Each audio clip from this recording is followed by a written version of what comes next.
দীর্ঘদিন সময় চেয়েছিল আমাদের কাছে যে আপনি চাকরি ফিরিয়ে দেওয়া আমাদের আরও একদিন টাইম আছে হাতে, এই জন্য কোনো কর্মসূচি আমরা পালন করছি না। আমাদের লিস্ট করতেছি আমরা কতজন আছি, এই লিস্টে আজকে আমরা স্বরাষ্ট্র দপ্তরে জমা দেব। এখন তারপরে স্বরাষ্ট্র সারের দিকে চেয়ে রয়েছি, স্বরাষ্ট্র করেছি সারের দিকে উনার আশ্বাসে আমরা আশ্বস্ত আছি। আমাদের কালকে 10টা পর্যন্ত কর্মসূচি স্থগিত করা হয়েছে।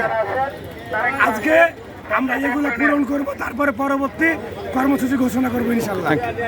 বিগত আওয়ামী লীগ স্বৈরাচার আওয়ামী লীগ সরকার থাকাকালীন সময়ে আমার অন্যায় ছিল, আমি বিএনপির আমলে ভর্তি ছিলাম।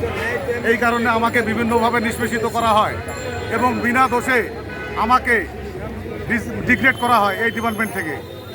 আর আমরা এখন এখানে সমবেত হয়েছি, আমাদের ন্যায্য চাকরি আমরা ফেরত নেব এবং ইনশাল্লাহ আমরা যেন আমাদের পরিবার সংসার সবাইকে নিয়ে দুমুঠো ডাল ভাত খেতে পারি, সেই জন্য আমরা এখানে সমবেত হয়েছি। এখানে আনুমানিক আমাদের সমন্বয়কদের সাথে পরামর্শ করে আমরা যেটা পাইছি, মোটামুটি 500 থেকে 600 জন লোক এখানে, 1,500 লোক আছে, 1,500